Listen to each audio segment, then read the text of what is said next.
जब मेरा अपना सगा बेटा उस भारी भीड़ के सामने मेरी तरफ चिल्लाकर बोला कि मम्मी, तुम हमारे साथ नहीं जा सकती हो, तो ये सुनते ही मेरे पैरों तले से जमीन खिसक गई।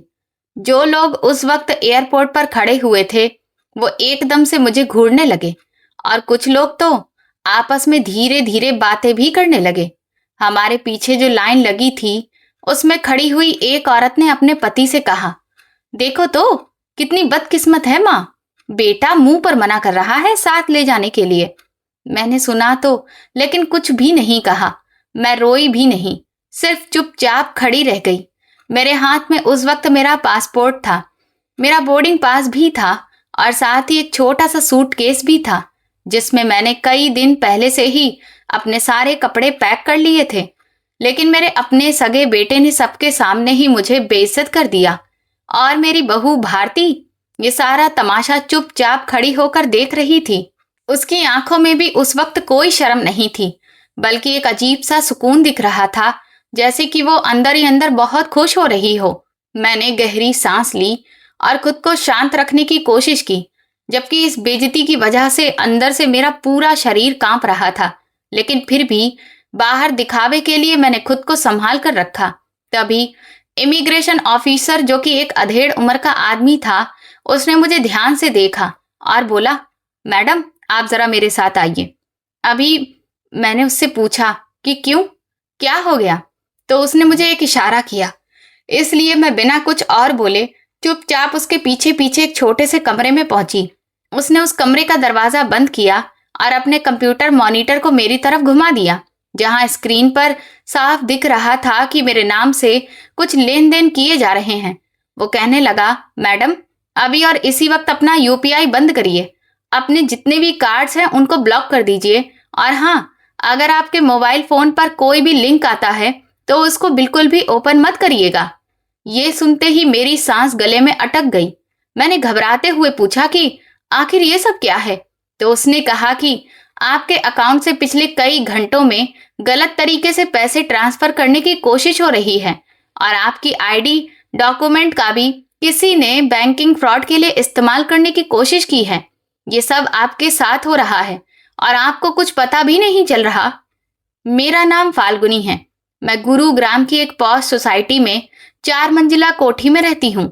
मेरी कोठी की चौथी मंजिल से सोसाइटी का गार्डन दिखता है। सुबह सुबह मैं वहीं पर खड़े होकर चाय पीती हूँ। मैं हिंदी की प्रोफेसर थी और सरकारी कॉलेज में मैंने कई साल पढ़ाया। इसके बाद अभी बस कुछ साल पहले ही मैं रिटायर हुई। मेरे रिटायरमेंट के कुछ महीने बाद ही मेरे पति का देहांत हो गया। उन्हें अचानक एक रात दिल का दौरा पड़ गया था। मेरे पति रेलवे में थे। उन्होंने अपनी जिंदगी में रहते हुए सारी चीजों को अच्छे से मैनेज कर रखा था। हमारे पास यह कोठी थी जो मेरी जमा पूंजी थी और उनकी पेंशन का पैसा भी था। मैंने अपनी जिंदगी भर की बचत से एक बहुत बड़ी रकम फिक्स डिपॉजिट करवा दी थी। साथ ही अपने बैंक अकाउंट में एक अच्छी खासी रकम सेविंग अकाउंट में जमा कर रखी थी। मैं अकेली नहीं थी, मेरे पास मेरा बेटा तरुण था, मेरा इकलौता बेटा। मैंने सोचा था कि अब मैं बुढ़ापे में उसके साथ ही रहूंगी, वही मेरा सहारा बनेगा। मैं अपने घर में अकेली रहती थी। मेरा बेटा दिल्ली में मार्केटिंग की नौकरी करता था। वो लगभग रोज शाम को आ जाता था। डिजिटल मार्केटिंग एजेंसी में उसकी अच्छी सैलरी थी। शादी से पहले वो मेरे साथ रहता था, पर कुछ सालों पहले जब उसकी शादी भारती से हुई तब से वो बिल्कुल बदल गया। भारती एक कंपनी में काम करती थी। देखने में तो वो बहुत ही सुलझी हुई, पढ़ी लिखी और मिलनसार लड़की थी और वो काफी अच्छे परिवार से भी थी। शादी के वक्त तो सब कुछ अच्छा था, लेकिन धीरे धीरे मैंने महसूस किया कि तरुण बदल रहा है। पहले तो वो मुझे रोज फोन किया करता था, मुझसे पूछता था कि मम्मी आपने खाना खाया, आपकी तबीयत कैसी है, आपको कोई दिक्कत तो नहीं है। लेकिन अब तो ये हाल हो गया था कि कई कई महीनों तक उसका फोन ही नहीं आता। पहले वो मेरे हाथ का बनाया हुआ खाना लेकर ऑफिस जाता था, लेकिन अब मुझसे कहता था कि मम्मी मुझे बाहर का ही खाना पसंद है। पहले वो होली, दिवाली या फिर मेरे जन्मदिन पर घर आ जाता था, लेकिन अब वो तरह तरह के बहाने बनाता। और मेरी बहू भारती, वो तो बहुत ही चालाक थी। वो मेरे सामने तो बहुत अच्छा व्यवहार करती थी, ये दिखाने के लिए कि वो बहुत ही संस्कारी बहू है। कभी कहती, मम्मी जी आप बैठिए, मैं आपके लिए चाय बना देती हूँ। आप बताइए आपको खाने में क्या पसंद है, मैं अभी बनाकर लाती हूँ। लेकिन मैंने कई बार उसे धीमी आवाज में तरुण से बात करते हुए सुना था। वो कहती थी कि आखिर तुम्हारी मम्मी को इस उम्र में इतने सारे पैसों की जरूरत ही क्या है, भला जो उनके पास पेंशन और सेविंग है उसका वो इस बुढ़ापे में करेंगी क्या। आखिर हम ही तो हैं उनके सब कुछ, तो ये सब हर महीने हमें भेज देना चाहिए। उसकी ऐसी बातें सुनकर मुझे सब कुछ समझ आने लगा था, लेकिन मैं फिर भी सब सुनते हुए चुप रही। मैंने सोचा हो सकता है ये सब नए रिश्ते के एडजस्टमेंट की वजह से हो, लेकिन असली तकलीफ तो तब शुरू हुई जब होली के समय मैंने तरुण और भारती को अपने घर पर बुलाया था। मैंने उनके लिए एक से एक अच्छी अच्छी डिशेस तैयार की थी। पूरा दिन मेरा किचन में ही निकल गया। मैंने अपने बेटे के फेवरेट छोले भटूरे, रसमलाई, गुजिया, शाही पनीर, पुलाव, रुमाली रोटी सब कुछ बनाकर तैयार किया, क्योंकि ये सब तरुण की फेवरेट चीजें थी और भारती को भी पसंद थी। जब वो लोग शाम को घर आए तो मैंने खुशी खुशी दरवाजा खोला, लेकिन तरुण का चेहरा उस वक्त काफी सख्त लग रहा था और भारती मुस्कुरा रही थी। लेकिन मैं समझ रही थी कि वो मुस्कुराहट सिर्फ दिखावे की थी। हमने खाना खाया, मैं उन लोगों से बात करने की कोशिश कर रही थी, लेकिन तरुण तो अपने फोन में ही व्यस्त था। वो खाना खाने के बाद मैंने तरुण से कहा कि बेटा एक बात कहूं, तुम दोनों अब दिल्ली में अलग रहते हो, ठीक है, लेकिन कभी कभी तो यहाँ आ जाया करो ना, मुझे अच्छा लगता है। भारती ये सुनते ही तुरंत बोली, मम्मी जी हम तो आते जाते रहते हैं ना, लेकिन आप भी समझिए ना, तरुण को ऑफिस में बहुत काम रहता है और फिर ट्रैफिक भी तो है, हमें भी तो आखिर अपनी जिंदगी जीनी है। उसकी आवाज में तंज था। तरुण भी तुरंत तुनक कर बोला, मम्मी तुम्हारी शिकायतें कभी खत्म ही नहीं होती ना, हम लोग भी बिजी रहते हैं। ये सुनकर मैंने कुछ भी नहीं कहा। मैंने एक एक करके बर्तन समेटे और किचन में आ गई। मैंने किचन का दरवाजा बंद किया और रोने लगी, पर मैंने अपनी आवाज दबा ली ताकि किसी को भी ये महसूस ना हो। मेरी सोसाइटी में ही शांति जी रहती हैं, वो मेरी काफी अच्छी दोस्त हैं, वो भी विधवा हैं, पर आज तक मैंने उन्हें कभी भी अपने बेटे के बारे में नहीं बताया, क्योंकि मुझे बहुत शर्म आती थी। मुझे लगता था कि लोग क्या कहेंगे कि तुमने अपने बेटे की ऐसी परवरिश की है। फिर पिछले महीने ही तरुण का मेरे पास फोन आया। उसने कहा, मम्मी हम लोग छुट्टियां मनाने के लिए सिंगापुर जा रहे हैं, तुम भी चलो। ये सुनकर मैं चौंक गई। मुझे खुशी हुई। मैंने सोचा हो सकता है कि शायद यही वो समय है जब सब कुछ ठीक हो जाएगा। मैं तुरंत बोली, ठीक है बेटा, तुम मुझे ले चलो। वो बोला, ठीक है मम्मी, हम तीनों लोग साथ जाएंगे, कई दिनों का ट्रिप है। ये सुनकर मैं उसी दिन से अपनी तैयारियां शुरू कर दी। मैंने नए कपड़े खरीदे और अपना पासपोर्ट भी ढूंढ कर रख लिया। अच्छे से अपना सूटकेस पैक किया और शांति जी को भी बताया। वो कहने लगी, अरे वाह फाल्गुनी, ये तो बहुत ही अच्छी बात है, तुम्हारा बेटा तुम्हारा कितना ख्याल रखता है। मुझे भी लगने लगा कि शायद मैं ही गलत सोच रही थी, हो सकता है कि सब कुछ ठीक ही हो। तरुण ने कहा था कि हम तुम्हें खुद पिकअप करने आएंगे, लेकिन जब सुबह हुई तो उसने मुझे फोन करके कहा कि मम्मी तुम खुद ही सीधा एयरपोर्ट पहुंच जाना, हम तुम्हें वहीं पर मिलेंगे। मैंने कहा ठीक है। मैंने फिर कैब बुक की और निकल गई। रास्ते में मेरा दिल जोर जोर से धड़क रहा था, लेकिन मन ही मन खुशी में मैं सोच रही थी कि कितने सालों के बाद आज मैं घूमने जा रही हूँ। पर जब एयरपोर्ट पहुंची और चेकिंग के बाद इमिग्रेशन काउंटर पर खड़ी थी, तब पूरी असलियत मेरे सामने आ गई। मैं इस वक्त एक छोटे से कमरे में थी जब उस ऑफिसर ने मुझे कुर्सी पर बिठाया और पानी का गिलास दिया। मेरे हाथ कांप रहे थे। उसने फिर से स्क्रीन की तरफ इशारा किया और कहा, देखिए मैडम, घबराइए नहीं, लेकिन मुझे आपको ये बताना बहुत जरूरी था। हमारे सिस्टम में अभी अभी ये पकड़ा गया है, किसी ने आपका नाम, आपके दस्तावेजों की जानकारी और बैंक खातों से जुड़ी डिटेल्स का इस्तेमाल करके ऑनलाइन बैंकिंग में घुसने की कोशिश की है और पिछले कुछ समय में कई बार इंटरनेट बैंकिंग लॉगिन करने की भी कोशिश हुई है। साथ ही आपके नाम पर एक नया ऑनलाइन बैंक खाता खोलने की भी कोशिश की गई। ऐसा लग रहा है कि ये काम कोई ऐसा व्यक्ति कर रहा है जिसे आपकी पर्सनल जानकारी अच्छी तरह से पता है। मैंने तुरंत कहा, लेकिन मुझे तो ऐसा कोई भी मैसेज नहीं आया। उसने कहा, हो सकता है कि आपके फोन में कुछ ऐसी सेटिंग कर दी गई हो जिससे ये सारे मैसेजेस छुप रहे हो, या फिर आपके फोन को दूर से कोई देख रहा हो और ये सारी चीजें मैनेज कर रहा हो। ये सुनते ही मेरी सांसें रुक गईं। मैंने कहा, लेकिन ये कैसे हो सकता है? मैं तो सिर्फ अपने बेटे और बहू को ही अपना फोन देती हूँ। ऑफिसर ने मुझे ध्यान से देखा, लेकिन उसने कुछ भी नहीं कहा। बस उसकी आंखों में जो था उससे ही मुझे एक इशारा मिला। उसने कहा, मैडम, मैं आपको एक एडवाइस दूं? आप अभी यहाँ बैठिए, बाहर मत जाइएगा और अपने बैंक में फोन कीजिए और अपनी इंटरनेट बैंकिंग को भी बंद करवा दीजिए। आपके जितने भी कार्ड्स जारी हैं और जो मोबाइल पेमेंट ऐप्स हैं उन सबको भी बंद करवा दीजिए, अभी इसी वक्त। मैंने कांपते हाथों से अपने पर्स से फोन निकाल रही थी। मेरा दिल बहुत तेजी से धड़क रहा था। मैंने अपने बैंक के कस्टमर केयर नंबर पर कॉल लगाया। कॉल लाइन पर थी, जिसमें कुछ देर लगी और उन पलों में मैं सोचती रही कि आखिर ये सब कैसे हो रहा है। मुझे समझ नहीं आ रहा था कि मेरे साथ ये सब क्यों हो रहा है। जैसे ही कॉल कनेक्ट हुआ, मैंने तुरंत अपना नाम बताया और साथ ही खाता नंबर भी दिया। मैंने तुरंत कहा कि मुझे अपनी नेट बैंकिंग और बाकी के सारे जो कार्ड हैं उन्हें ब्लॉक करवा देना है। उन्होंने मुझसे पूछा कि क्या आपको कोई प्रॉब्लम है? मैंने कहा कि हाँ, बहुत बड़ी प्रॉब्लम है, इसीलिए प्लीज आप अभी तुरंत ऐसा करें। उन्होंने फिर मुझे कुछ जरूरी पहचान के लिए सवाल जवाब किए और जब उन्हें तसल्ली हो गई तब उन्होंने कहा कि मैडम, आपकी इंटरनेट बैंकिंग बंद कर दी गई है और आपके सभी डेबिट और क्रेडिट कार्ड्स कुछ समय के लिए उनके ट्रांजैक्शंस को भी रोक दिया गया है। ये सुनकर मैंने चैन की सांस ली, लेकिन अभी भी मेरे हाथ पैर कांप रहे थे।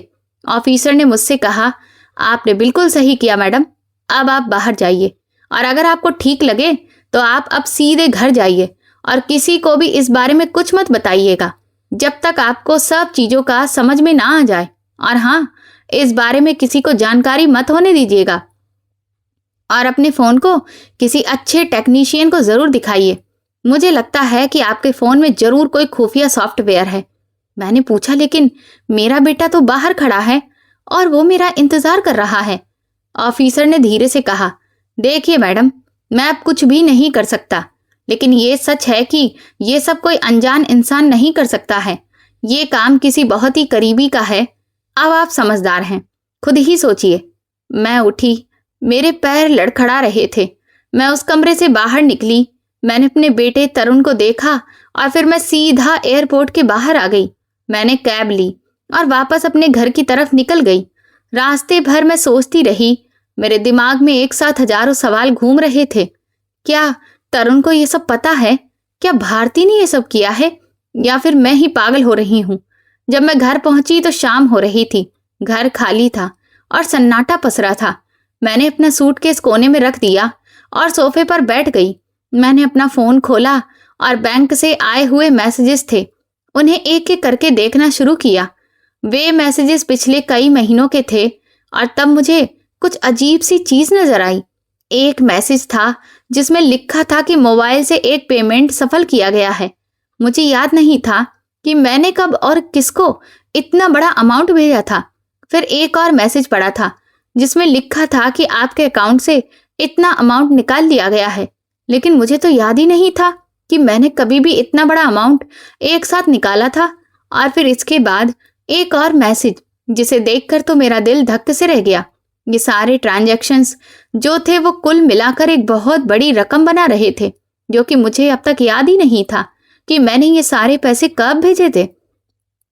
इसके बाद मैं बहुत ध्यान से चश्मा लगाकर इनबॉक्स में और भी अच्छे से देखने लगी तो मुझे कई बार आने वाले पासवर्ड्स के मैसेजेस भी मिले, लेकिन वो सब एक अलग ही फोल्डर में पड़े हुए थे जिस पर मैंने कभी ध्यान ही नहीं दिया था।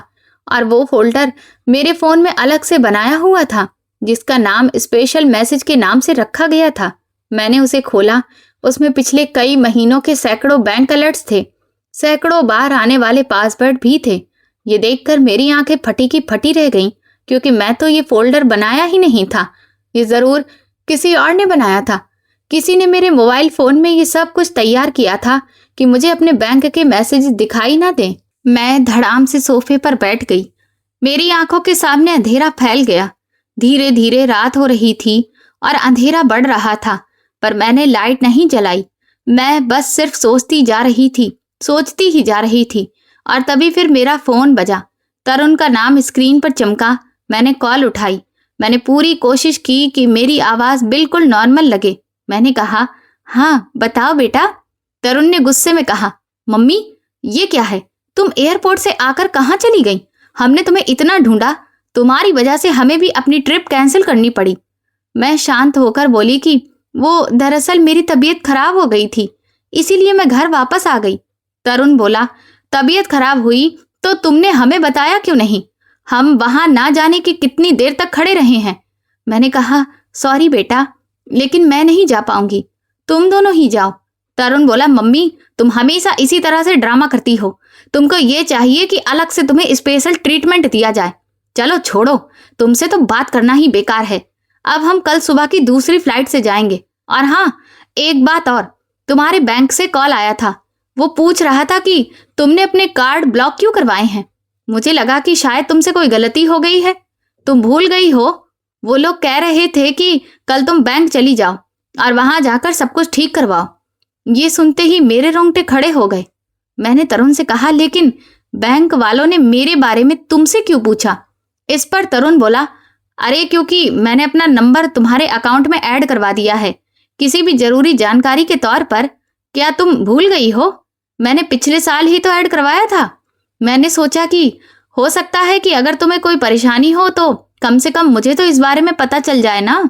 ये सुनते ही मेरे पूरे शरीर में बिजली सी दौड़ गई, क्योंकि मैं पिछले साल ऐसा कुछ भी नहीं करवाया था। लेकिन अगर तरुण का नंबर मेरे बैंक अकाउंट से जुड़ा हुआ था तो इसका मतलब ये है कि वो सब कुछ देख सकता था, मेरा बैंक बैलेंस, मेरा लेन देन, सब कुछ। मैंने धीरे से कहा, ठीक है बेटा, तुम अपनी जर्नी को एंजॉय करना और अपना ख्याल भी रखना, ठीक है? और एक बात और, मम्मी अगले महीने हम लोग एक नया फ्लैट ले रहे हैं। वो 3 कमरे का फ्लैट है और पहली किस्त के लिए हमें कुछ पैसों की जरूरत है। इस बारे में मैं तुमसे बात करूंगा। ये कहकर फोन कट गया। मैं वहीं बैठी अंधेरे में सुन्न पड़ गई, पर मेरा दिमाग अभी भी चल रहा था। पहली किस्त के लिए उसे पैसे चाहिए थे, जबकि मेरे अकाउंट से पहले ही एक बड़ी रकम गायब थी। मेरे फोन में वो छुपे हुए मैसेजेस, तरुण का नंबर मेरे बैंक अकाउंट में ऐड होना, ये सब कुछ धीरे धीरे एक कड़ी की तरह जुड़ रहा था। लेकिन सच कहूं तो मैं इस सब पर भरोसा नहीं करना चाहती थी। मैं नहीं मानना चाहती थी कि मेरा अपना सगा बेटा मुझे धोखा देकर दे सकता है। अगली सुबह मैं जल्दी उठी और सोसाइटी के पार्क में गई।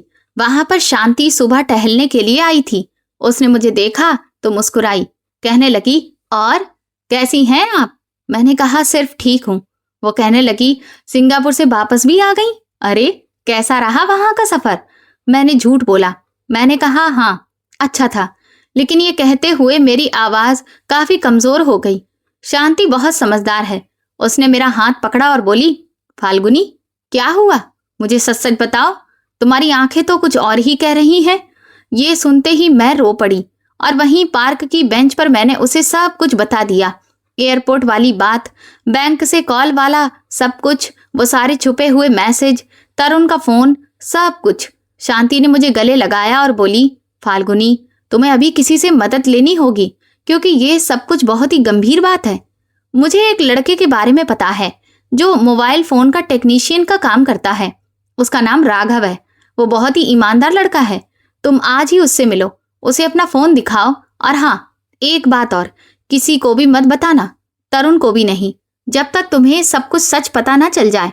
चुपचाप रहो और देखो और सब समझो। मैंने सिर्फ सिर हिला दिया। मैंने उसे थैंक यू कहा। मैं तुरंत ही मेट्रो ली और उस जगह पहुंची जहां का एड्रेस मुझे शांति ने दिया था। वहां काफी भीड़ थी। काफी सारे लोग शॉपिंग कर रहे थे, बच्चे खेल रहे थे और उस मॉल की दूसरी मंजिल पर मोबाइल का शोरूम था। जहां मैं पहुंची वहां काउंटर पर एक नौजवान बैठा था। मैंने उससे पूछा कि बेटा मुझे राघव से मिलना है। तो वो कहने लगा, जी बताइए आंटी, मैं ही राघव हूँ। मैंने कहा, बेटा मुझे तुमसे अपनी कुछ पर्सनल बात करनी है। ये सुनकर उसने मुझे ध्यान से देखा। फिर मैंने उसे अपना फ़ोन दिखाया और पूरी बात बता दी। वो बड़े ही ध्यान से मेरी बात सुनता रहा। फिर उसने कहा कि आप मुझे अपना फ़ोन दे दीजिए, मैं अभी उसे चेक करता हूँ। मैंने उसे फ़ोन दे दिया। उसने अपने कंप्यूटर से कुछ तार जोड़कर कुछ सॉफ्टवेयर चलाए। वो काफ़ी देर तक काम करता रहा। फिर उसने मेरी तरफ देखा। उसकी आंखों में एक अजीब सी उलझन थी। वो कहने लगा कि आपके फ़ोन में इस वक्त 3 ऐसी चीज़ें हैं जो नहीं होनी चाहिए। पहला, एक ऐसा छुपा हुआ ऐप है जो आपके सारे मैसेज को किसी दूसरे नंबर पर भेज रहा है। दूसरा, एक स्क्रीन रिकॉर्डिंग सॉफ्टवेयर है जो आपकी हर एक गतिविधि को रिकॉर्ड कर रहा है। और तीसरा, आपके फ़ोन में एक ऐसा ऐप इंस्टॉल है जिससे कोई दूर से आपका फ़ोन देख भी सकता है और इसका इस्तेमाल भी कर सकता है। और ये सारे ऐप कुछ महीने पहले ही आपके मोबाइल में इंस्टॉल किए गए थे। ये सुनकर तो मेरी सांसें ही रुक गईं। मैंने पूछा, लेकिन ये कैसे हुआ राघव? तो वो बोला, ये तभी हो सकता है जब किसी ने आपका फ़ोन अपने हाथ में लिया हो। शायद ये सारे ऐप कुछ समय के लिए या फिर जानबूझकर आपके फ़ोन में इंस्टॉल किए गए हों। ये गलती से तो नहीं हो सकता। ये सुनकर मेरी आंखों से आंसू आ गए। मैंने याद किया कि कुछ महीने पहले तरुण ने मुझसे कहा था, मम्मी जी, वो आपका फ़ोन बहुत ही स्लो वर्क कर रहा है, लगता है इसकी स्टोरेज फुल हो गई है, मुझे दीजिए, मैं काफ़ी स्टोरेज को खाली कर देता हूँ। और ये सुनकर मैंने उसे अपना फ़ोन दे दिया था। उस दिन काफ़ी देर तक उसने मेरा फ़ोन अपने पास रखा। राघव बोला, आंटी, मैं आपको एक सलाह दूं? आप अपने फ़ोन को अभी रीसेट करवा लीजिए, सब कुछ मिटा दीजिए और नया फ़ोन लीजिए और उसी से अपने बैंक के सारे काम कीजिए। और सबसे ज़रूरी बात, आप किसी अच्छे वकील से भी मिलिए, क्योंकि ये साइबर धोखाधड़ी है जो आपके परिवार के अंदर ही हो रही है। तब तो ये सब और भी ज़्यादा खतरनाक है। मैंने उसकी इस बात पर सिर हिलाया। राघव ने मेरा फ़ोन पूरा रीसेट कर दिया। सब कुछ साफ हो गया था। मैंने उसे थैंक यू कहा, कुछ पैसे दिए और फिर वहां से निकल आई। मेरे हाथ में अब सबूत था। अब मुझे पूरी जानकारी जुटानी थी। शाम को जब मैं घर पहुंची तो मेरे दिमाग में एक ही बात घूम रही थी कि मुझे अब और सबूत चाहिए। मुझे ये जानना था कि तरुण और भारती ने क्या किया है। मैं सीधे अपने कमरे में गई। जिस पोर्शन में मैं रहती हूँ वहां पर 3 कमरे हैं, एक गेस्ट रूम और एक तरुण का पुराना कमरा जो अब खाली पड़ा रहता है। लेकिन भारती और तरुण कभी कभी यहाँ रुकते हैं जब उन्हें देर हो जाती है। मैं तरुण के कमरे में गई और अलमारी खोली जिसमें कुछ पुराने कपड़े और कुछ किताबें थीं। फिर मैंने दराज खोली। ऊपर की दराज में तो कुछ भी नहीं था। बीच वाली में कुछ कागजात थे, पुराने बिल्स, कॉलेज के सर्टिफिकेट। लेकिन जब मैंने सबसे नीचे वाली दराज खोली तो मेरे हाथ में एक फाइल लगी, एक मोटी नीले रंग की फाइल। मैंने उसे निकाला और बिस्तर पर बैठकर खोला। पहले पन्ने पर एक कागज था जिस पर लिखा था पावर ऑफ अटॉर्नी। मेरा दिल जोर से धड़कने लगा। मैंने वो कागज पढ़ा। उसमें लिखा था कि मैं फाल्गुनी अपने बेटे तरुण को अपनी सारी प्रॉपर्टी और अपने तमाम बैंक खातों और सभी मामलों के पूरे अधिकार देता हूँ। नीचे मेरी सिग्नेचर की जगह खाली थी, लेकिन बाकी सब कुछ पहले से टाइप किया हुआ लिखा था। मेरा नाम, मेरा पता, मेरी आइडेंटिटी कार्ड नंबर, मेरे सारे डॉक्यूमेंट्स भी मौजूद थे। सिर्फ वहां पर मेरे सिग्नेचर की ही कमी थी। ये देखकर मेरे हाथ कांपने लगे। मैंने अगला पन्ना पलटा।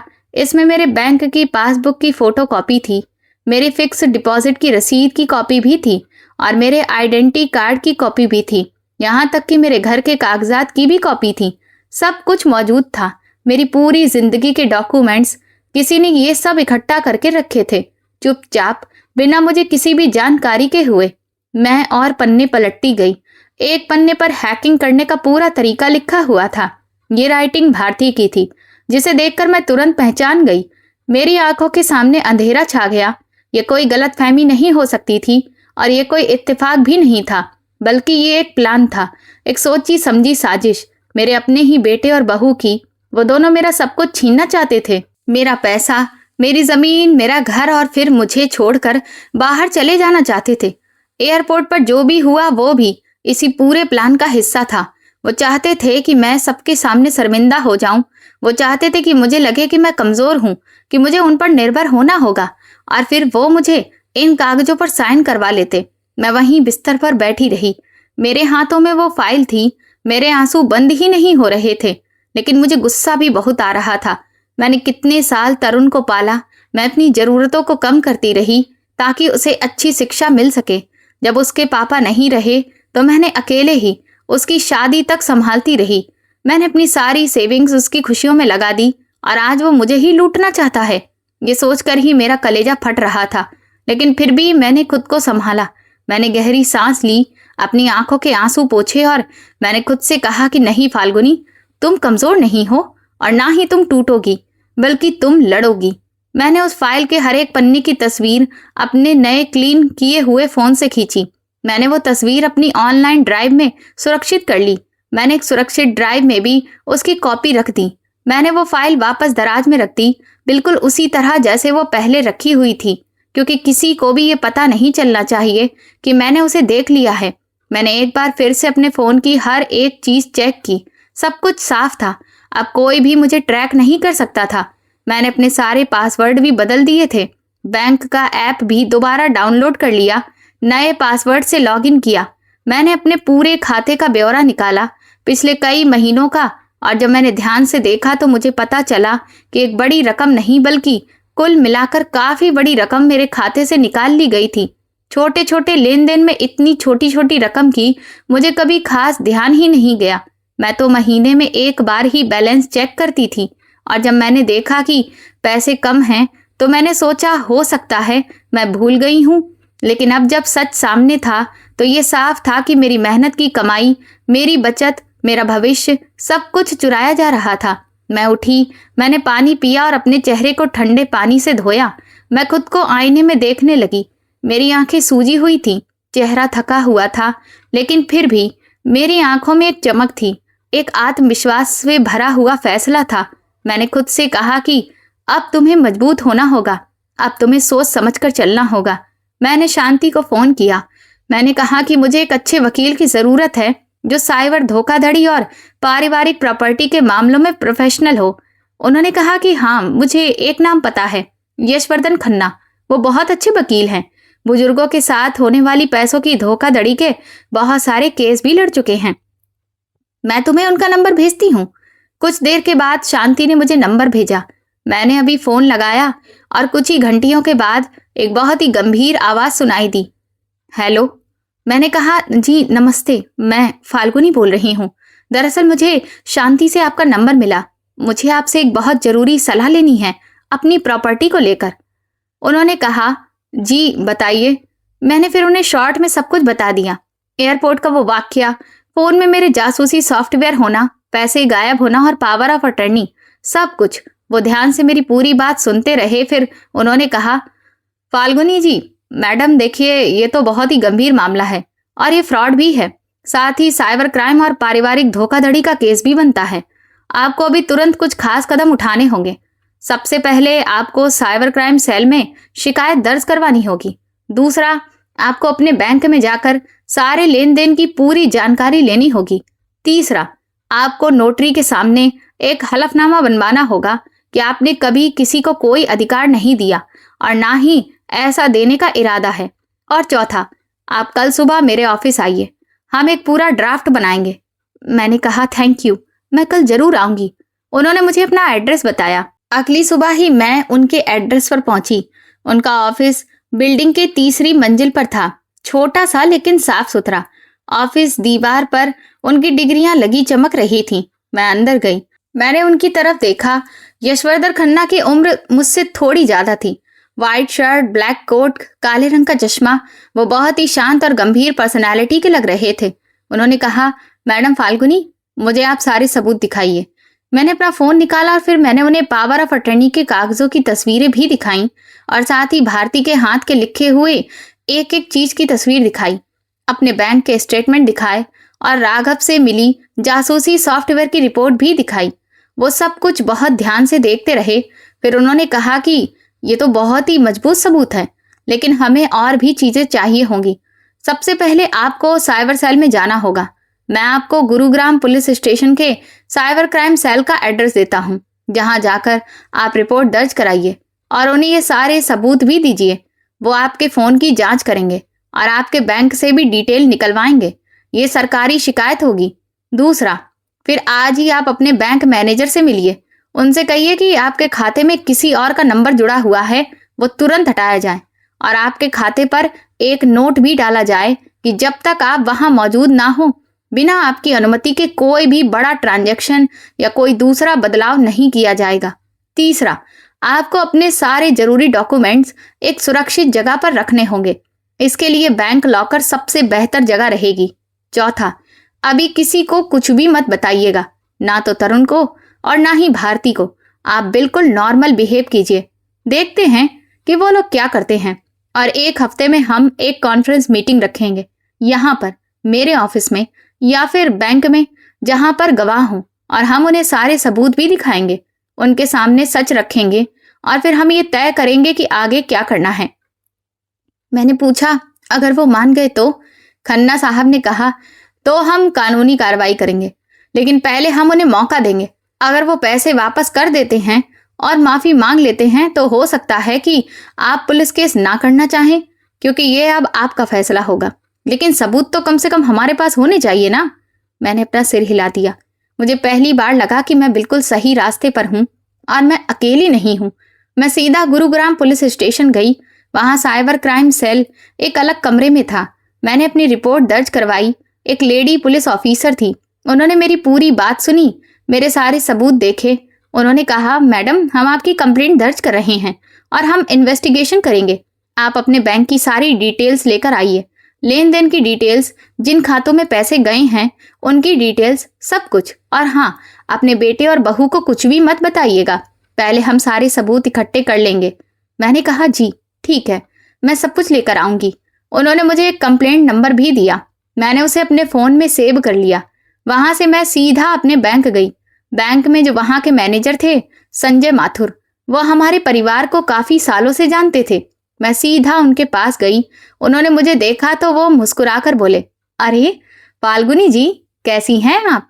मैंने कहा, माथुर साहब, मुझे आपसे बहुत जरूरी बात करनी है। वो बोले, हाँ हाँ बताइए। मैंने फिर उन्हें सब कुछ बताया, जिसे सुनकर उनका चेहरा काफी गंभीर हो गया। वो बोले, अरे ये तो बहुत ही गलत हो रहा है आपके साथ। आप बिल्कुल भी फिक्र मत कीजिए। मैं अभी आपके अकाउंट से तरुण का नंबर हटवाता हूँ और आपके अकाउंट पर एक खास नोट भी लिखवाता हूँ। कोई भी चेंजमेंट सिर्फ आपकी मौजूदगी में ही होगा। और हाँ, मैं आपको पिछले कई महीनों के सारे लेन देन की डिटेल लिस्ट भी निकाल कर देता हूँ, जिसमें यह भी दिखेगा कि किस नंबर से लेन देन एक्सेप्ट किए गए हैं। मैंने कहा, थैंक यू माथुर साहब, आप मेरी बहुत बड़ी मदद कर रहे हैं। उन्होंने कहा कि ये तो हमारा फर्ज है। मैडम, आप हमारी ग्राहक हैं और एक माँ भी हैं। मैं आपके साथ खड़ा हूँ। उस दिन शाम तक मेरे पास सारे सबूत थे, बैंक की रिपोर्ट, साइबर सेल की शिकायत, अटॉर्नी के कागजात, सब कुछ। अब मुझे बस इंतजार करना था, अपना अगला कदम तय करना था। उस रात मैं घर पहुंची तो काफी रात हो गई थी। मैं थक गई थी, सिर्फ शारीरिक रूप से ही नहीं बल्कि मानसिक रूप से भी। इतना सब कुछ एक साथ हो रहा था, इतने सबूत मिल रहे थे, और सबसे बड़ी बात यह थी कि मुझे अब बिल्कुल नॉर्मल होकर रहना था, तरुण और भारती के सामने, ऐसे जैसे कि मुझे कुछ पता ही नहीं। ये मेरे लिए सबसे ज्यादा मुश्किल काम था। मैंने कपड़े बदले, किचन में जाकर एक कड़क चाय बनाई, टीवी चालू किया और सोफे पर बैठ गई। मैंने सोचा कि अब मुझे बिल्कुल वैसे ही रहना है जैसे मैं रोज रहती हूँ। मुझे कमजोर नहीं दिखना और ना ही डरी हुई। तभी मेरा फोन बजा। स्क्रीन पर तरुण का नाम था। मैंने गहरी सांस ली, कॉल उठाई, अपनी आवाज को भी एकदम शांत रखा। मैंने कहा, हेलो। हाँ बेटा। तरुण बोला, मम्मी, हम लोग सिंगापुर से वापस आ गए हैं, कल शाम की फ्लाइट से। हमारी ट्रिप बहुत अच्छी रही। तुम नहीं आई, तुम्हें भी बहुत मजा आता। तुम्हें नहीं पता कि तुमने कितना अच्छा मौका गवा दिया। मैंने कहा, कोई बात नहीं बेटा, अगली बार चली जाऊंगी। तुम दोनों को तो मजा आया ना, बस यही बहुत है। तरुण बोला, हाँ, और मम्मी एक बात और, कल शाम को हम लोग तुम्हारे पास आ रहे हैं खाना खाने के लिए। तुम कुछ अच्छा सा बना लेना। ये सुनकर मेरा दिल धक्के से रह गया। कल वो लोग आ रहे हैं? मैंने कहा, ठीक है बेटा, मैं बना दूंगी, तुम दोनों आ जाना। फिर वो बोला, और मम्मी, वो एक छोटा सा काम और है। दरअसल मुझे कुछ डॉक्यूमेंट्स पर तुम्हारे सिग्नेचर चाहिए। वो बस बैंक के डॉक्यूमेंट्स हैं, कुछ खास नहीं है, सिर्फ नॉमिनी वगैरह का काम है। इसीलिए तुम अपने आइडेंटिटी प्रूफ के डॉक्यूमेंट्स भी रख लेना। इतना कहने के बाद फोन कट गया। मैं दंग रह गई। मेरे हाथ से फोन गिरते गिरते रह गया था। यानी कि ये वही वक्त था जब वो लोग मुझसे पावर ऑफ अटर्नी पर साइन करवाने के लिए आ रहे थे। वो लोग सोच रहे थे कि मुझे कुछ भी पता नहीं है। उन्हें लग रहा था मैं इतनी सीधी औरत हूं कि बिना कागजों को पढ़े हुए साइन कर दूंगी। मैंने तुरंत खन्ना साहब को फोन किया और उन्हें सब कुछ बताया। वो बोले, बहुत अच्छा है, हमारे लिए ये एक अच्छा मौका है। अब आप बिल्कुल शांत रहिएगा, उन्हें आने दीजिए और अच्छे से खाना बनाकर तैयार करिए। उनके साथ अच्छे से बात भी कीजिए। जब वो अपने कागज निकालें तो आप कहिएगा कि आप पहले उन्हें पढ़ना चाहती हैं, और अगर वो आप पर दबाव बनाने की कोशिश करें तो आप कह दीजिएगा कि आप अभी बहुत थकी हुई हैं, कल जब दिन में बैंक जाएंगी तब ही सिग्नेचर करेंगी। इस तरह से उन्हें टाल दीजिएगा और फिर अगले दिन हम सबको वहां बुला लेंगे, वहीं पर मीटिंग रखते हैं। मैंने कहा, ठीक है, मैं बिल्कुल वैसा ही करूंगी। उस रात मैं सो नहीं सकी। मैं बस सोचती रही कि कैसे मेरा बेटा इतना बदल गया, कैसे वो इतना ज्यादा गिर गया। लेकिन फिर भी दुखी होने के बावजूद मैं खुद को मजबूत रखे रही। मैंने खुद से कहा कि कल तुम्हें बहुत अच्छी एक्टिंग करनी है, तुम्हें दिखाना है कि तुम्हें कुछ नहीं पता। अगली सुबह मैं जल्दी उठी, नहा धोकर तैयार हुई और बाजार गई। वहां जाकर मैंने सब्जियां खरीदी, पनीर लेकर आई क्योंकि तरुण को पनीर बहुत पसंद है। मैंने उसकी फेवरेट मिठाई रसगुल्ला भी बनाकर तैयार किया। पूरे दोपहर उस दिन मैं किचन में ही रही। मैंने पनीर बटर मसाला बनाया, दाल मखनी बनाई, जीरा चावल बनाया, रोटियां बनाई और सलाद भी काट कर तैयार किया। मैंने पूरे मन से खाना बनाया, जैसे कि कुछ भी नहीं हुआ हो, जैसे कि मुझे कुछ भी पता नहीं है। शाम को जब दरवाजे की घंटी बजी, मैंने दरवाजा खोला तो तरुण और भारती खड़े थे। तरुण के हाथ में एक चमड़े का बैग था। भारती ने काफी अच्छा सूट पहना था और चेहरे पर मुस्कुराहट थी, लेकिन उसकी आंखों में वही चालाकी दिख रही थी। मैंने उनसे कहा, आओ बच्चों, अंदर आओ। वो अंदर आए और फिर सोफे पर बैठ गए। मैंने उनके लिए पानी लाकर रखा। भारती बोली, मम्मी बहुत अच्छी खुशबू आ रही है, आखिर आपने क्या बनाया है? मैंने कहा कि मैंने तुम दोनों की पसंद का खाना बनाया है। ये सुनकर तरुण बोला, अरे वाह मम्मी, सच में। उनकी ये बातें सुनकर मुझे बाहर से तो अच्छा लगने का दिखावा करना पड़ रहा था, लेकिन अंदर से मेरा मन बहुत रो रहा था। मुझे पता था कि ये सब झूठ है, ये सब दिखावा है। हमने साथ में खाना खाया, मैं बातें कर रही थी और मुस्कुरा रही थी। मैं बिल्कुल वैसा ही व्यवहार कर रही थी जैसे अब तक मैं करती आ रही थी, लेकिन मेरे दिमाग में सिर्फ एक ही बात घूम रही थी कि ये लोग मुझे बेवकूफ बना रहे हैं। खाना खाने के बाद हम लोग बैठ गए। फिर तरुण ने अपना बैग उठाया और बोला, मम्मी, वो जो मैंने तुमसे कहा था ना कि कुछ कागजात हैं बैंक के और तुम्हें उन पर सिग्नेचर करने हैं। मैंने कहा, हाँ बेटा, बताओ क्या कागजात हैं। उसने बैंक से वही फाइल निकाली, वही नीले रंग की फाइल जो मैंने उसके कमरे की अलमारी की दराज में देखी थी। उसने उसमें से एक कागज निकाला, वही पावर ऑफ अटर्नी का कागज। उसने कहा, मम्मी, ये बस एक नॉमिनी का कागज है, इसमें तुम्हें अपना नाम और नॉमिनी से रिलेटेड रिलेशन लिखना है, ताकि भविष्य में अगर कोई जरूरत हो तो मैं तुम्हारी मदद कर सकूं, बैंक के पैसे निकालने में या फिर कोई काम करने में। ये सिर्फ तुम्हारी सुरक्षा के लिए है। मैंने वो कागज हाथ में लिया। मैंने उसे ऊपर से नीचे तक पढ़ा, हर एक शब्द जिसमें साफ साफ लिखा था कि मैं अपने बेटे को अपनी सारी प्रॉपर्टी पर पूरा अधिकार दे रही हूँ। मेरे बैंक खाते, मेरा घर, मेरी सारी सेविंग्स, सब कुछ। ये कोई नॉमिनी का डॉक्यूमेंट नहीं था, बल्कि ये एक बड़ा ट्रांसफर घोषित करने का कागज था। मैंने ऊपर देखा तो तरुण मुझे बहुत ही ध्यान से देख रहा था और भारती वो मुस्कुरा रही थी। मैंने शांत आवाज में कहा, बेटा, ये तो बहुत बड़ा कागज है, इसमें तो बहुत कुछ लिखा है। मैं इसे कल दिन में ध्यान से पढ़कर फिर साइन कर दूंगी। अभी मेरी आंखों में बहुत दर्द हो रहा है। तरुण का चेहरा ये सुनते ही एकदम कठोर हो गया। उसने कहा, मम्मी, आखिर आपको इसमें क्या पढ़ना है? मैंने कहा ना कि ये सिर्फ एक फॉर्मेलिटी भर है, ये करवा दीजिए, इसमें तुम अभी इसमें सिग्नेचर कर दो। मैंने कहा, नहीं बेटा, मैं बिना पढ़े किसी भी कागज पर सिग्नेचर नहीं करती। ये मेरी एक टीचर होने की आदत भी है। मुझे सब कुछ पहले ठीक से समझना ही अच्छा लगता है। भारती तुरंत ही बीच में बोली, मम्मी, तरुण सही कह रहा है, ये सब कुछ सिर्फ आपकी भलाई के लिए ही है।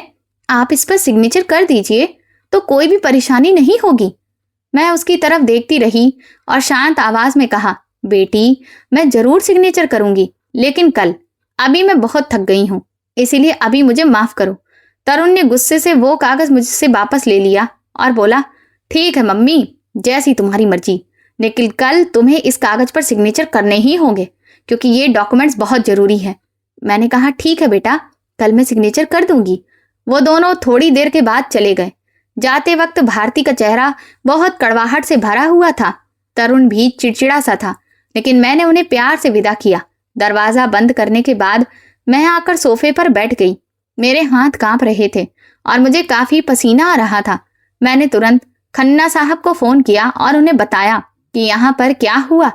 उन्होंने कहा, आपने बहुत अच्छा किया, बिल्कुल सही किया। अब हम कल एक मीटिंग रखते हैं मेरे ऑफिस में। आप तरुण और भारती को फोन करके वहीं पर बुला लीजिए। उनसे कहिए कि आप उनसे बैंक के बारे में बात करना चाहती हैं, और ये कि आप चाहती हैं कि वहां पर वकील साहब भी मौजूद रहें, ताकि सब कुछ बहुत अच्छे तरीके से हो जाए। ये सुनकर वो लोग जरूर आएंगे, क्योंकि उन्हें ये लगेगा कि आप सिग्नेचर करने वाली हैं, और फिर हम उन्हें सारे सबूत दिखाएंगे। अगली सुबह मैंने तरुण को फोन किया। मैंने कहा, बेटा, मैं तुम्हारे उस कागज के बारे में ही सोच रही हूँ। मैं चाहती हूँ कि हम एक वकील के सामने बैठकर सब कुछ अच्छे से समझें, ताकि मुझे सब कुछ साफ तरीके से समझ आ जाए और मैं आराम से सिग्नेचर कर सकूं। इस पर तरुण बोला, अरे मम्मी, इसमें वकील की क्या जरूरत है? आखिर ये सब की क्या जरूरत है? मैंने कहा, बेटा, ये एक बड़ा मैटर है, मेरी पूरी प्रॉपर्टी से जुड़ा हुआ। मैं चाहती हूँ कि सब कुछ कानूनी तौर पर सही तरीके से हो, इसीलिए तुम और भारती आज दोपहर को यहाँ आ जाना। मैं एड्रेस बता दूंगी, वहीं वकील के ऑफिस में ही पहुंच जाना।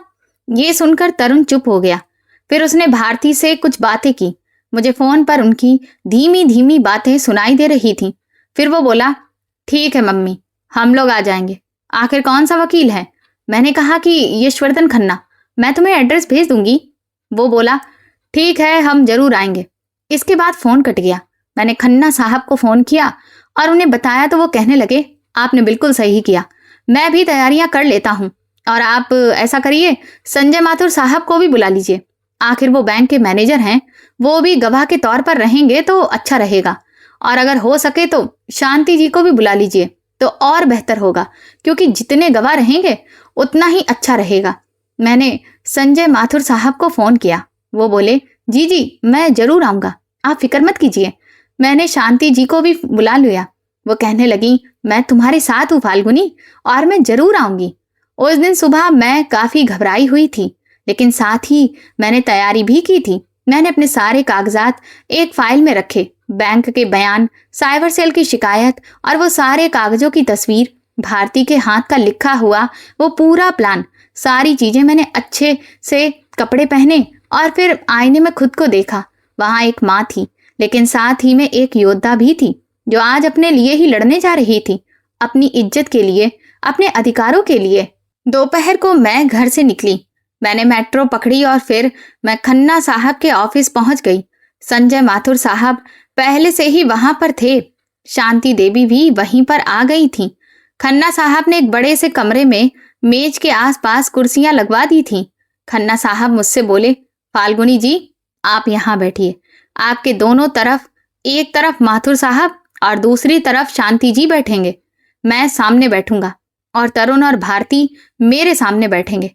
जब वे लोग आएंगे तो हम लोग बिल्कुल शांत तरीके से बात करेंगे।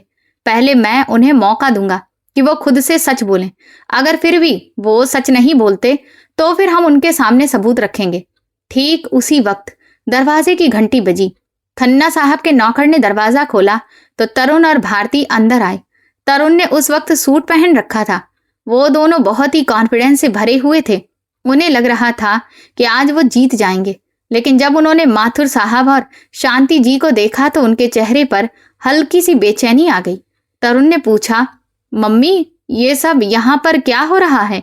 मैंने शांत आवाज में कहा, बेटा, ये लोग गवाह हैं, जो कुछ भी आज यहाँ पर होगा उसके गवाह। खन्ना साहब ने कहा, लीजिए तरुण जी, भारती जी, बैठिए, हम बात करते हैं। इसके बाद वो दोनों बैठ गए। कमरे में सन्नाटा था, तनाव भी था, और अब सच बोलने का भी वक्त आ चुका था। खन्ना साहब ने अपना चश्मा ठीक किया और तरुण की तरफ देखा। उन्होंने कहा, तरुण साहब, आप अपनी माँ के लिए कुछ कागज लाए थे, क्या आप हमें बता सकते हैं कि वो कागज आखिर किस बारे में हैं? तरुण ने कहा, जी हाँ, ये एक साधारण सा नॉमिनेशन का डॉक्यूमेंट है, क्योंकि मैं अपनी माँ की मदद करना चाहता हूँ। उनकी उम्र भी हो रही है, कभी अगर कोई परेशानी हो तो मैं उनके बैंक के काम को संभाल सकूं। बस इतना ही। खन्ना साहब ने कहा, तो क्या मैं कागज देख सकता हूँ? इस पर तरुण ने तुरंत अपने बैग से वो कागज निकाला और टेबल पर रख दिया। खन्ना साहब ने उसे उठाया और ध्यान से पढ़ा और बोले, ये तो कोई नॉमिनी का फॉर्म नहीं है तरुण साहब, ये तो बल्कि एक पावर ऑफ अटर्नी का कागज है। एक साधारण सा पावर ऑफ अटर्नी का कागज। इसमें साफ लिखा है कि फाल्गुनी जी अपनी सारी प्रॉपर्टी, सारे बैंक के खाते, सारे फैसले लेने का अधिकार, सब कुछ आपको दे रही हैं। यानी कि उनकी मर्जी के बगैर आप उनकी प्रॉपर्टी बेच सकते हैं, उनके बैंक से पैसे निकाल सकते हैं और उनके घर पर आप लोन भी ले सकते हैं। ये तो बहुत बड़ा अधिकार है, लेकिन आपने तो इसे नॉमिनी का डॉक्यूमेंट बनाया है। आखिर क्यों? ये सुनते ही तरुण का चेहरा लाल पड़ गया। उसने कहा, अरे वो मैंने शायद आपसे गलती से कह दिया होगा, लेकिन देखिए, मेरा मकसद बिल्कुल अच्छा और साफ है। मैं अपनी माँ का भला चाहता हूँ। खन्ना साहब बोले, अच्छा, तो फिर आपको कोई भी ऐतराज नहीं होगा कि अगर हम लोग आगे कुछ और भी बातें करें? इस पर तरुण बोला, जी बताइए खन्ना साहब। खन्ना साहब ने मेरी तरफ देखा और बोले, फाल्गुनी जी, आप अपनी बात अब आगे रखिए। मैंने गहरी सांस ली। मेरे हाथ कांप रहे थे, लेकिन फिर भी मैंने खुद को संभाला। मैंने तरुण की आंखों में ध्यान से देखकर कहा, बेटा, मुझे तुमसे कुछ पूछना है। पिछले कई महीनों से मेरे बैंक अकाउंट से एक बहुत बड़ी रकम गायब हो गई है, छोटे छोटे लेन देन में। क्या तुम्हें इसके बारे में कुछ भी पता है? ये सुनते ही तरुण का चेहरा सफेद पड़ गया। उसने कहा, नहीं मम्मी, मुझे इस सब के बारे में कुछ भी नहीं पता है। हो सकता है कि तुमने कहीं पैसे खर्च कर दिए हो और तुम भूल गई हो। मैंने कहा, नहीं बेटा, मैं बिल्कुल नहीं भूली, बल्कि मेरे पास सबूत हैं।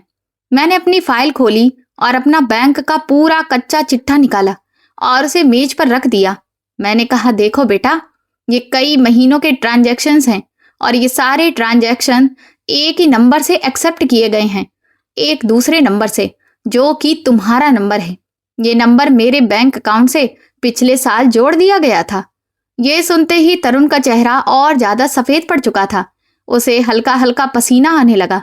तभी तुरंत भारती बीच में बोली, ये सब तो गलतफहमी हो रही है।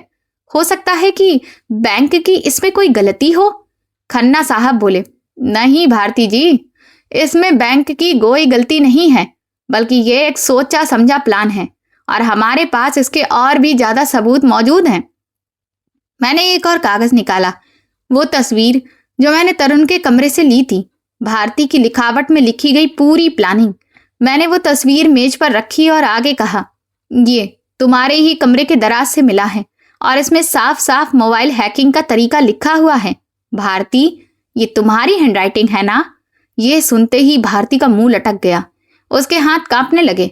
उसने कहा, नहीं, ये मेरी हैंडराइटिंग बिल्कुल नहीं है। उसकी आवाज लड़खड़ा रही थी, ये किसी और की है। शांति जी तुरंत बोली, झूठ मत बोलो भारती, मैं भी तुम्हारी हैंडराइटिंग को देख चुकी हूँ। समिति के प्रोग्राम में तुमने कार्ड लिखे थे और ये तुम्हारी ही हैंडराइटिंग है। खन्ना साहब भी बोले, और ये देखिए, ये साइबर क्राइम सेल की रिपोर्ट है। फाल्गुनी जी के फोन में 3 तरह के जासूसी सॉफ्टवेयर इंस्टॉल किए गए थे, जो कई महीने पहले ही इंस्टॉल कर दिए गए थे। इन सॉफ्टवेयर की वजह से ही उनके सारे बैंक मैसेज छिप रहे थे, उनकी स्क्रीन रिकॉर्डिंग भी हो रही थी और उनके फोन को दूर से कंट्रोल भी किया जा रहा था। ये सब इसलिए ताकि उनके बैंक के OTP और पासवर्ड चुराए जा सके और उनके अकाउंट से पैसे निकाले जा सके।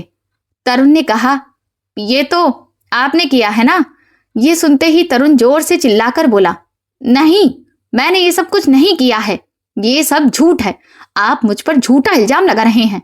खन्ना साहब ने शांत आवाज में कहा, अच्छा, तो फिर ये बताइए कि आपके बैंक अकाउंट में पिछले कई महीनों में इतनी बड़ी रकम कहां से आई है? मैंने आपकी सैलरी के बारे में पता करवाया है। आपकी सैलरी एक लिमिटेड रकम की है, लेकिन आपके बैंक अकाउंट में पिछले कई महीनों में कई गुना ज्यादा पैसा ट्रांसफर हुआ है। आखिर ये पैसा कहां से आया? ये सुनकर तरुण का मुंह बंद हो गया। उसके पास अब बोलने के लिए कुछ भी नहीं था और भारती तो रोने ही लगी। वो हाथ जोड़कर कहने लगी, भगवान के लिए हमें माफ कर दीजिए, हमने गलती कर दी, लेकिन हमारी भी मजबूरी थी। तरुण पर बहुत कर्ज हो गया है। उसने क्रिप्टो करेंसी में काफी पैसा लगा दिया था और वो सारा पैसा डूब गया और जिस वजह से हमारे सिर पर काफी कर्ज हो गया। हम लोग बहुत परेशान थे। हमें पता नहीं था कि अब हम आगे क्या करें। इसीलिए हमने सोचा कि मम्मी के पास तो इतना सारा पैसा है, आखिर वो अकेली हैं, उन्हें इतने पैसों की जरूरत ही क्या है, और हम उनसे ये पैसे ले लेते हैं, फिर उन्हें बाद में वापस कर देंगे। बस यही हमने सोचा था। भारती की बात सुनकर तरुण ने भी सर झुका दिया। मम्मी, मुझे माफ कर दो, मैं गलत था, मैंने बहुत बड़ी गलती कर दी है, लेकिन मैं तुम्हारा बेटा हूं, भगवान के लिए मुझे माफ कर दो। अपने बेटे को इस तरह देखकर मेरा दिल टूट गया था। मेरा बेटा, जिसे मैंने अपनी कोख में 9 महीने रखा, जिसे मैंने पहले पाला, जिसके लिए मैंने आज तक सब कुछ किया, वो आज मेरे सामने गिड़गिड़ा रहा था, लेकिन सिर्फ इसलिए क्योंकि आज उसकी चोरी पकड़ी गई है। अगर आज उसकी चोरी नहीं पकड़ी जाती तो फिर वो तो कुछ दिनों के बाद ये देश ही छोड़कर भाग जाता। ये सब सोचकर मेरी आंखों में आंसू आ गए, लेकिन मैंने उन्हें जैसे तैसे रोका। मैंने उससे कहा, तरुण, तुमने सिर्फ मेरा पैसा नहीं चुराया है, बल्कि तुमने मेरा भरोसा भी चुरा लिया। तुमने मेरी इज्जत भी चुरा ली। एयरपोर्ट पर तुमने मुझे सबके सामने बेइज्जत किया था। तुमने मुझे ऐसा महसूस कराया कि मैं एक बोझ हूं और बिल्कुल बेकार हूं। ये सब पैसा चुराने से भी बड़ा जुर्म है। तुमने मेरा दिल तोड़ दिया है। तरुण इस पर वो बोला, मम्मी, मुझे पता है कि मैं बहुत गलत हूं, लेकिन मैं सुधर जाऊंगा। मैं आपके आगे हाथ जोड़ता हूं, आप मुझे एक मौका दे दीजिए। खन्ना साहब बोले, फाल्गुनी जी, आपको फैसला करना होगा। आप चाहें तो इन लोगों पर पुलिस केस भी कर सकती हैं। साइबर फ्रॉड और रुपए पैसों से जुड़ा हुआ ये सब कुछ संगीन जुर्म है, इन्हें जेल भी हो सकती है, या फिर आप अगर चाहें तो हम एक समझौता कर सकते हैं, लेकिन शर्तों के साथ। मैंने गहरी सांस ली। मैंने सोचा कि मेरा दिल कह रहा था कि मैं इन्हें सजा दूं, लेकिन मेरा दिमाग कह रहा था कि ये मेरा बेटा है, मैं उसकी जिंदगी बर्बाद नहीं करना चाहती थी। मैंने कहा कि मैं पुलिस केस तो नहीं करूंगी, लेकिन मेरी शर्तें हैं। पहली शर्त, तरुण और भारती मुझे मेरा सारा पैसा वापस करेंगे, जो भी उनसे वापस हो सकेगा। और दूसरी शर्त कि वो मेरे घर से अपना सारा सामान निकालेंगे, वो अब मेरे घर में बिल्कुल भी नहीं आएंगे। और तीसरी शर्त ये है कि मेरे सारे कागजात अब सिर्फ मेरे पास रहेंगे और किसी भी तरह के पावर ऑफ अटर्नी, अधिकार के कागज पर मैं बिल्कुल भी सिग्नेचर नहीं करूंगी। चौथी शर्त, खन्ना साहब, आप एक कानूनी समझौते का कागज तैयार करेंगे जिसमें ये सब कुछ लिखा होगा। और पांचवी शर्त, अगर भविष्य में वो लोग फिर से मेरे साथ ऐसा करने की कोशिश करेंगे तो फिर मैं सीधा पुलिस के पास जाऊंगी और इन्हें कोई भी माफी नहीं मिलेगी। खन्ना साहब बोले, जी, ये बिल्कुल सही शर्तें हैं। तरुण और भारती, क्या आप इन्हें मानने के लिए तैयार हैं? इस पर तरुण ने तुरंत सिर हिलाया। वो कहने लगा, हाँ, मैं मानता हूं। मैं सारे पैसे वापस करूंगा, जितना मुझसे हो सकेगा। मैं अपनी नौकरी से पैसे जमा करूंगा और फिर मैं कभी भी ऐसा नहीं करूंगा। भारती भी बोली, हाँ, हम सारी शर्तें मानने को तैयार हैं। भगवान के लिए अब हमें माफ कर दीजिए। खन्ना साहब बोले, ठीक है, तो फिर मैं कल तक डॉक्यूमेंट्स तैयार करता हूँ। आप सब उस पर सिग्नेचर करेंगे। और तरुण, तुम्हें पहली किस्त इस हफ्ते के अंत तक देनी होगी। तरुण ने कहा, जी बिल्कुल, मैं दे दूंगा। मीटिंग खत्म हुई तो तरुण और भारती बिना कुछ कहे ही वहां से चले गए। उनके चेहरे शर्म से झुके हुए थे। उनका चेहरा उतर गया था। अब उनकी असली सच्चाई सबके सामने आ चुकी थी। जब वो लोग चले गए तो शांति जी ने मुझे गले लगा लिया। वो कहने लगी, फाल्गुनी, तुमने बहुत ही हिम्मत दिखाई, तुम सच में बहुत मजबूत हो। इस पर खन्ना साहब बोले, फाल्गुनी जी, आपने बिल्कुल सही फैसला किया। आपने उन्हें सजा भी दी और मौका भी दिया। माथुर जी बोले, जी, आपने बहुत समझदारी से काम लिया। अब हम ये निश्चित तौर पर पक्का करेंगे कि वो अपनी कही बातों पर कायम रहें। खन्ना साहब बोले कि मैं कानूनी डॉक्यूमेंट्स तैयार करूंगा और साइबर सेल में जो शिकायत दर्ज है वो भी इसी रिकॉर्ड में रखूंगा। अगर भविष्य में कोई परेशानी होती है तो फिर हम तुरंत ही कार्रवाई कर सकते हैं। मैं सबको धन्यवाद देती हूँ। और फिर मैं वहां से बाहर निकली। बाहर शाम हो चुकी थी। सब लोग अपने अपने घरों को लौट रहे थे। मैं वहीं पर खड़ी रही। कुछ देर तक मैंने गहरी सांस ली मुझे ऐसा लगा जैसे एक बहुत भारी बोझ मेरे कंधों से उतर गया है। मैंने अपने लिए लड़ाई जरूर लड़ी थी, जिसे मैं जीत भी गई थी। फिर कुछ दिनों के बाद तरुण ने पहली किस्त मुझे चुका दी।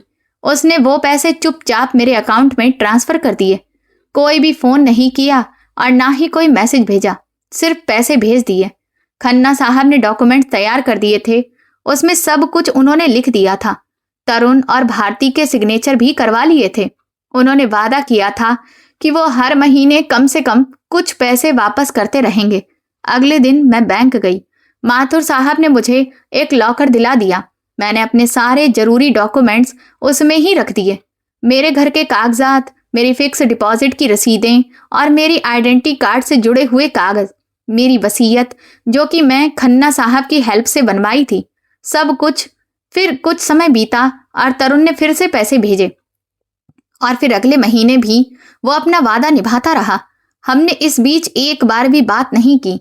ना तो उसने मुझे फोन किया और ना ही मैंने उसे। एक तरह से हमारा रिश्ता खत्म ही हो गया था। कम से कम वैसा रिश्ता तो खत्म ही हो गया था जैसा कि पहले था। अब ये सिर्फ एक लेन देन का रिश्ता था। इसके बाद मैंने एक वसीयत लिखवाई, साफ साफ और सीधी, जिसमें लिखा था कि मेरे मरने के बाद मेरी प्रॉपर्टी का क्या होगा। मैंने उसमें आधा हिस्सा तरुण के नाम पर कर दिया और आधा एक ओल्ड एज होम के नाम पर, जो बेसहारा बुजुर्ग लोगों की मदद करता हो। मेरी जिंदगी अभी भी चल रही है, अपनी शर्तों पर, अपनी रफ्तार से, अपने तरीके से, और मुझे खुद पर गर्व है, अपनी हिम्मत पर और अपनी ताकत पर। तो दोस्तों, हमारी आज की ये कहानी हमें सिखाती है कि अंधा भरोसा चाहे अपने सबसे करीबी रिश्तों पर ही क्यों ना हो, समझदारी और सतर्कता की जगह नहीं ले सकता। लालच इंसान को इतना गिरा सकता है कि वो अपने ही परिवार का विश्वास तोड़ दे, जबकि आत्मसम्मान, हिम्मत और सही समय पर लिया गया समझदारी भरा फैसला इंसान को सबसे कठिन धोखे से भी उबार सकता है। तो दोस्तों, आप लोग किस शहर से हमारी कहानी सुन रहे हैं और आपको ये कहानी पसंद आई हो तो प्लीज कमेंट करके जरूर बताएं। इस वीडियो को लाइक करें, ज्यादा से ज्यादा शेयर करें और हाइप दें। साथ ही चैनल को सब्सक्राइब करना ना भूलें। और अगर आपको मेरी मेहनत पसंद आई हो तो मुझे सुपर थैंक्स देकर अपना प्यार और सपोर्ट जरूर दिखाएं, ताकि मैं आपके लिए ऐसी ही शानदार कहानियां लाती रहूं। ये कहानी केवल मनोरंजन और जागरूकता के उद्देश्य से लिखी गई है। ये एक काल्पनिक रचना है। इसमें दिखाए गए पात्र, घटनाएं, स्थान और संवाद लेखक की कल्पना पर आधारित है।